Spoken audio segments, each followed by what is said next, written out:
Assalamualaikum warahmatullahi wabarakatuh. Saya Rifki Rahman dari Pendidikan Teknik Elektro 2018. Sini akan mereview materi pertemuan ke-10, yaitu sistem kelistrikan dari mata kuliah pembangkit energi listrik. Generator dan motor. 1. Rotor.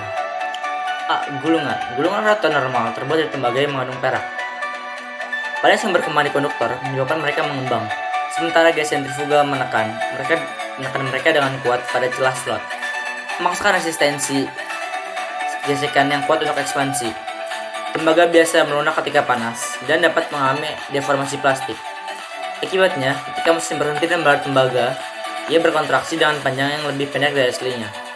Fenomena pemendekan tembaga dapat diatasi dengan memasang rotor sebelum memulai. Dengan mesin-mesin baru, penggunaan tembaga yang mengandung perak memiliki hasil cat yang jauh lebih tinggi, mengurangi masalah. B. Pendingin. Bagian untuk gas pendingin sebaik mungkin disediakan di mesin kecil utama.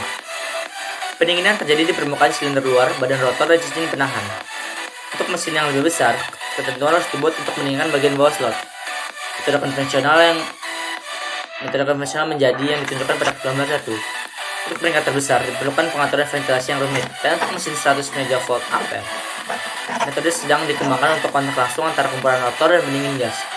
Salah satu metode tersebut ditunjukkan pada gambar 2. Ini ada contoh gambar 1 dan gambar 2. Gambar 1 yaitu rotor yang didinginkan secara konvensional, dan gambar 2 yaitu pengaturan langsung. Pendingin. C. Overhang. Penampilan pada pengaturan overhang dapat dilihat pada gambar 3. Sini bisa kita lihat sendiri gambarnya, yang juga menunjukkan keran di mana cincin penahan berpusat. Konduktor miring dalam ke dalam untuk memberikan ruang yang cukup untuk ketebalan cincin, dan sangat kuat untuk pas di dalam cincin tanpa gerakan. Selain dari itu, karena ekspansi yang tidak dapat dihindari, baja non-magnetik magnesium dan magnesium nikel digunakan untuk cincin penahan. Sifat non-magnetik yang berguna untuk menghindari kebocoran, magnetik yang berlebihan, dan kehilangan beban yang menyimpang. D. Fan. Rotor dapat membawa kipas sentrifugal atau aksial baling-baling yang sebelumnya lebih umum. Namun, pembatasan diameter rotor dan panjangnya yang besar di antara bantalan yang dapat membuat kipas terpisah penting untuk alat berat besar. Mereka dapat digabungkan ke ekstensi poros atau digunakan secara terpisah. E. Slip rings. Diperlukan slip ring untuk mengalihkan arus yang menarik ke dan dari belitan rotor. Cincin baja menyusut di atas mekanit dapat ditempatkan satu di setiap ujung rotor atau keduanya di satu ujung, di dalam atau di luar bantalan utama. Ini ada gambar 4 yang menunjukkan rotor 2 tiang lengkap yang tipikal. Kedua adalah stator. Rumah stator besar terdiri dari serangkaian cincin anular yang dipotong api dari plat baja, disambungkan dengan tabung dan batang memanjang, dan membawa tulang rusuk untuk mengambil laminasi inti stator. Gambar 5 menunjukkan rumah stator sederhana yang membutuhkan 2 plat ujung dan 4 plat antara, yang dipisahkan oleh batang pengikat. Stamping inti dibangun dalam bingkai, plat ujung ditempatkan pada posisinya, dan seluruh stator dijepit bersama oleh baut. Frame kemudian ditutup dengan baja lembaran. Ini ada gambar 5-nya, metode fabrikasi perumahan stator turbo generator. A. Inti. Bagian aktif dari stator terdiri dari lamina segmentasi dari baja paduan rendah. Slot lubang ventilasi dan pas atau lubang kunci pas dikeluarkan dalam satu operasi. Stamping agak rumit karena jumlah lubang dan slot yang harus diproduksi. Ini ada arahnya, yaitu dari orientasi ke jalur flux dan kesepuan inti, memutar seperti itu seterusnya. B. Gulungan. Gulungan mesin dikutip relatif mudah. Jumlah slot harus kelipatan 3 atau 6 jika 2 sirkuit paralel digunakan. Gulungan beranda pendek, konsentris, atau 2 lapis tunggal dapat digunakan. 3. Ada ventilasi. A. Pendingin udara. Pengaturannya adalah bahwa dari gambar 6, pendingin air biasanya dalam 2 bagian, sehingga satu dapat dibersihkan saat mesin beroperasi. Kipas pada rotor atau kipas terpisah dapat digunakan. Yang terakhir pada mesin besar di mana jarak bantalan atau batasan diameter membuat kipas integral tidak memadai. Ini adalah contoh gambar 6-nya. Ada ada batang, sisi udara, segel aksial, minyak, mesin semi, dan yang lainnya. B. Pendingin hidrogen. Dibandingkan dengan udara, hidrogen memiliki kepadatan 1/14, mengurangi kehilangan angin dan kebisingan. 14 kali panas spesifik, 1,5 kali perpindahan panas, jadi lebih mudah mengambil dan melepaskan panas. 7 kali konduktivitas termal, mengurangi gradien suhu.